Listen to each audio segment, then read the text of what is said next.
UPSC IAS 2009 solved paper history.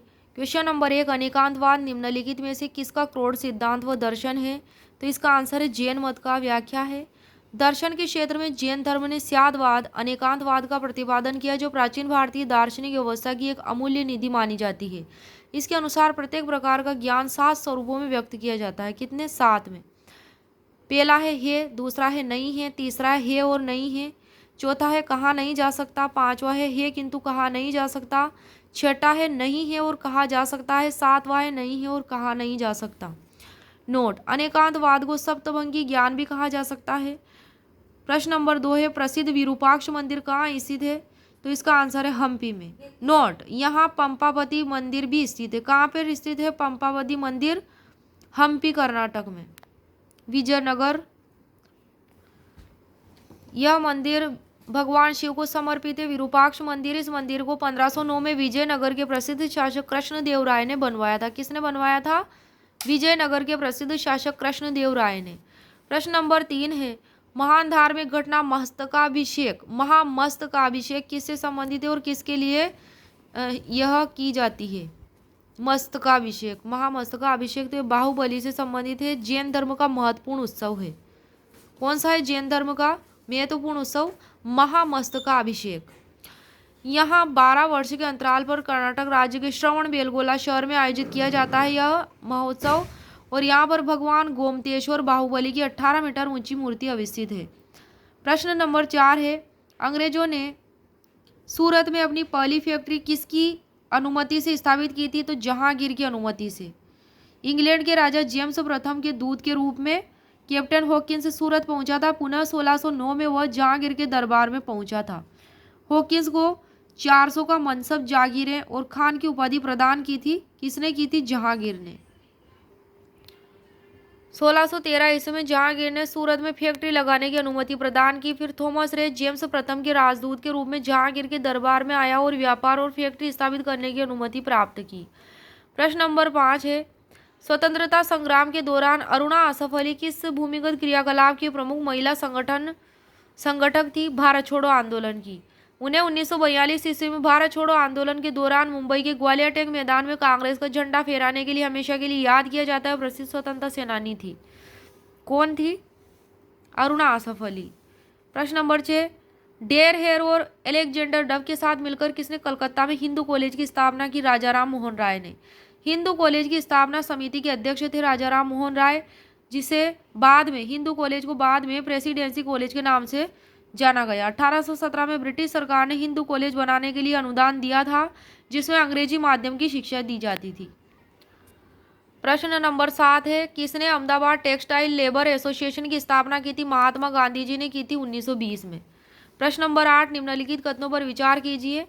पहला, तृतीय गोलमेज सम्मेलन के विचार विमर्श की परिणति भारत सरकार अधिनियम 1935 के होने के रूप में हुई। दूसरा है, भारत सरकार अधिनियम 1935 ने ब्रिटिश भारत के सूबों और भारतीय रियासतों के एक संघ पर आधारित ऑल इंडिया फेडरेशन के गठन का उपबंध किया था। तो इसमें दोनों ही कथन सही हैं। व्याख्या, 1932 के तीसरे और अंतिम गोलमेज सम्मेलन में कांग्रेस ने भाग नहीं लिया था।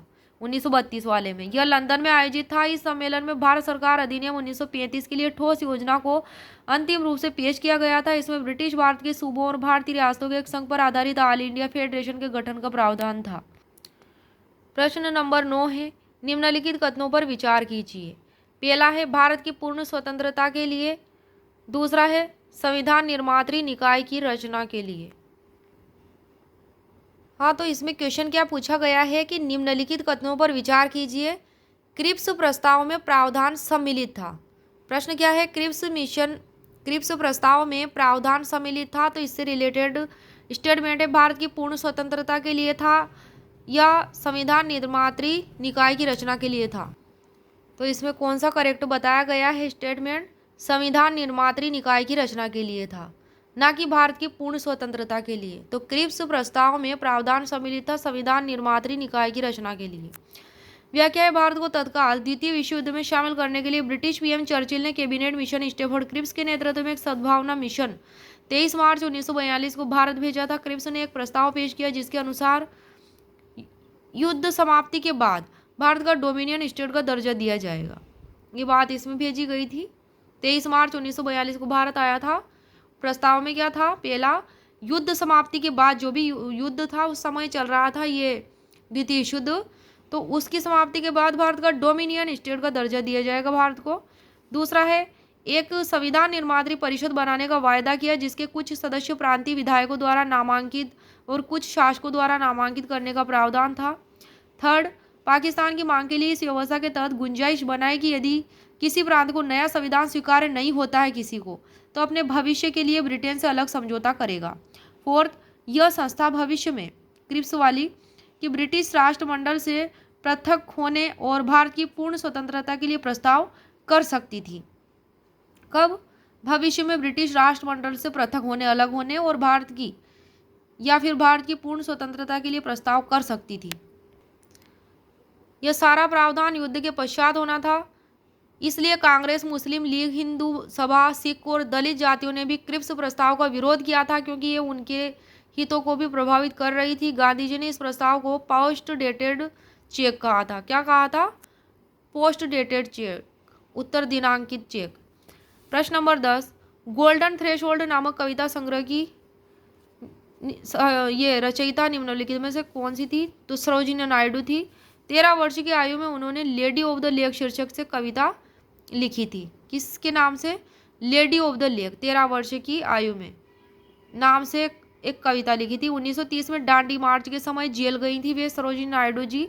इन्हें एशियन कॉन्फ्रेंस का अध्यक्ष भी नियुक्त किया गया था। इनके द्वारा प्रसिद्ध रचनाएं song of India, the broken wing, the fire of dawn, the word of time.